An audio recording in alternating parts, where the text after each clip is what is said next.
السلام علیکم ورحمۃ اللہ وبرکاتہ۔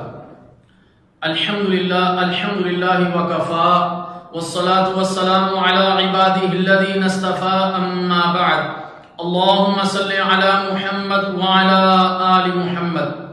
میرے محترم دوستو، رمضان مبارک کے دروس کے سلسلہ میں آج کی جو ہماری گفتگو ہے اس میں ہم سحری اور افطاری کا ذکر کریں گے انشاءاللہ تعالی۔ میرے محترم دوستو، سحری سحر سے ہے اور سحر کا وقت رات کا آخری حصہ ہے جو صبح صادق سے پہلے کا وقت ہوتا ہے، اور سحری اس کھانے کو کہتے ہیں جو روزے دار رات کے آخر وقت میں صبح صادق سے پہلے کھاتا ہے تاکہ دن میں طاقت رہے اور بھوک پیاس کی زیادہ تکلیف سے بچا رہے۔ اور سحری کھانے میں برکت بھی ہے۔ نیند سے اٹھ جانے کے بعد جان بوجھ کر سحری ترک نہیں کرنا چاہیے۔ انس رضی اللہ تعالی عنہ سے روایت ہے کہ رسول اللہ صلی اللہ علیہ وسلم نے ارشاد فرمایا، سحری کھایا کرو، اس میں برکت ہوتی ہے، صحیح بخاری۔ اور روزہ صبح صادق سے شروع ہوتا ہے اور غروب آفتاب تک باقی رہتا ہے۔ اللہ تعالیٰ جل شانہ کا فرمان ہے، اعوذ باللہ السمیع العلیم من الشیطان الرجیم وَكُلُوا وَاشْرَبُوا حَتَّى يَتَبَيَّنَ لَكُمُ الْخَيْطُ الْأَبْيَضُ مِنَ الْخَيْطِ الْأَسْوَدِ مِنَ الْفَجْرِ ثُمَّ أَتِمُّوا الصِّيَامَ إِلَى اللَّيْلِ۔ تم کھاتے پیتے رہو یہاں تک کہ صبح کا سفید دھاگا سیاہ دھاگے سے ظاہر ہو جائے، پھر رات تک روزے کو پورا کرو۔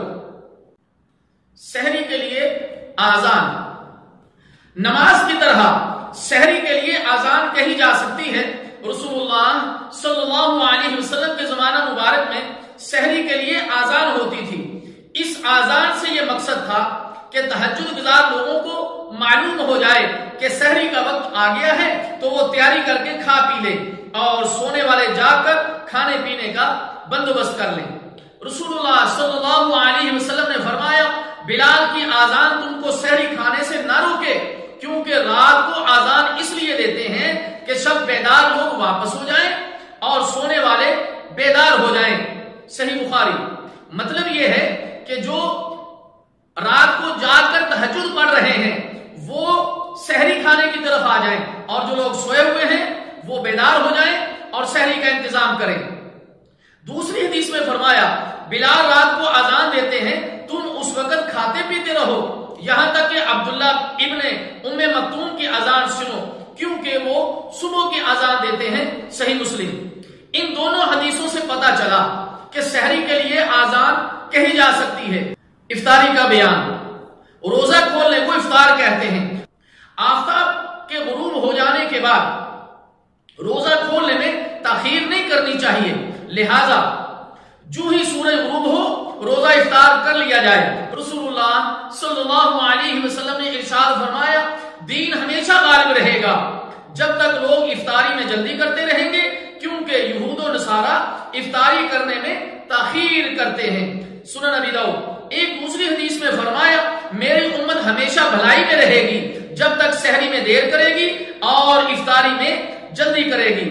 مطلب یہ ہے کہ سحری کو آخری وقت کرنا چاہیے اور افطاری کو جو ہی سورج غروب ہو جائے تو روزہ افطار کر لینا چاہیے، سنن احمد۔ رسول اللہ صلی اللہ علیہ وسلم نے ارشاد فرمایا، لوگ برابر بھلائی میں رہیں گے جب تک وہ روزہ کھولنے میں جلدی کریں گے، صحیح بخاری۔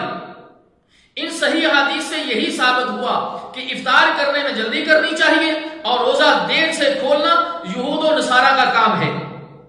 وقت ہو جانے کے بعد دیر کر کے افطار کرنا سنت کی اتباع کرنے والے کا کام نہیں۔ اور میرے محترم دوستو، یہ بھی یاد رہے کہ عبادات کے لیے سائرن، ہوٹر وغیرہ بجانا یا اسی طرح ڈرم وغیرہ ڈھول بجانا یہ یہود و نصارہ کا عمل ہے، اہل اسلام کے ساتھ اس کا کوئی تعلق نہیں، بلکہ غروب آفتاب کے ساتھ ہی روزہ کھول دینا چاہیے۔ یہاں پر آپ کو بتاتا چلوں کہ ہمارے مساجد کے منتظمین کو چاہیے کہ ٹائم ٹیبل اپنے ساتھ رکھیں، جو ہی سورج غروب ہو فوراً جو ہے وہ آذان دے دی جائے تاکہ روزہ داروں کو معلوم ہو جائے کہ افطاری کا ٹائم ہو چکا ہے۔ میرے محترم دوستو، روزہ کسی کھانے پینے والی حلال چیز سے افطار ہو جاتا ہے، لیکن کھجوروں سے افطار کرنا افضل ہے۔ رسول اللہ صلی اللہ علیہ وسلم نے فرمایا جب تم میں سے کوئی افطار کرے تو کھجور سے افطار کرے کیونکہ وہ برکت ہے، اور اگر کھجور نہ پائے تو پانی سے افطار کرے اس لیے کہ پانی خوب پاکیزہ ہے۔ سنن ابی داؤد۔ اسی طرح روزے دار کی دعا قبول ہوتی ہے۔ روزے دار کو چاہیے کہ اپنے لیے، اپنے ماں باپ کے لیے، اپنے اہل و عیال کے لیے، رشتے ناتے والوں کے لیے اور تمام امت مسلمہ کے لیے دعائے خیر کرے۔ رسول اللہ صلی اللہ علیہ وسلم نے ارشاد فرمایا روزے دار کی دعا رد نہیں کی جاتی۔ اسی طرح میرے محترم دوستو، افطار کے وقت کی دعا جو رسول اللہ صلی اللہ علیہ وسلم سے ثابت ہے وہ یہ ہے کہ جب اللہ کے رسول صلی اللہ علیہ وسلم روزہ افطار کرتے تو کہتے ذهب الظما وابتلت العروق وثبت الاجر انشاء اللہ، پیاس بجھ گئی، رگیں تر ہو گئی اور اللہ نے چاہا تو اجر ثابت ہو گیا۔ سنن ابی داؤد۔ میرے محترم دوستو، روزہ افطار کرانے کی احادیث میں بڑی فضیلت بیان ہوئی ہے۔ جتنے آدمیوں کا روزہ افطار کروائے گا اتنے ہی آدمیوں کے روزے کے افطار کا ثواب پائے گا، اور روزہ رکھنے والوں کے ثواب میں کمی نہیں کی جائے گی۔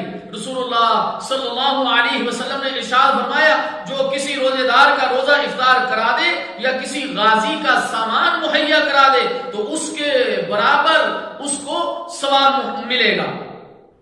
میرے محترم دوستو، اور قابل احترام مستورات، ہمیں چاہیے کہ ہم افطاری کا انتظام افطار سے چند منٹ پہلے کر کے فارغ ہو جائیں، اور یہ جو آخری وقت ہے افطار کا اس میں ہم دعا و مناجات میں اپنے آپ کو مشغول رکھیں۔ لیکن دیکھا یہ گیا ہے کہ کتنے ہمارے دوست احباب بالکل عین افطاری کے ٹائم پر مارکیٹوں کے اندر چیزوں کو خریدنے میں نکل جاتے ہیں، اور گھروں میں مستورات وہ افطاری کے انتظام کے اندر لگی ہوئی ہوتی ہیں، جس سے وہ محبوب وقت، وہ دعا کی قبولیت کا وقت ضائع کر دیتی ہیں۔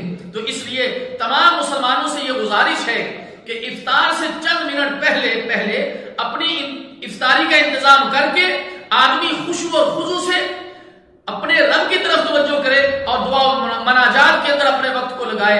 اللہ تعالیٰ جل شانہ سے دعا ہے کہ اللہ تعالیٰ جو کچھ کہا گیا سنا گیا رب کائنات ہمیں عمل کرنے کی توفیق عطا فرمائے۔ والسلام علیکم ورحمۃ اللہ وبرکاتہ۔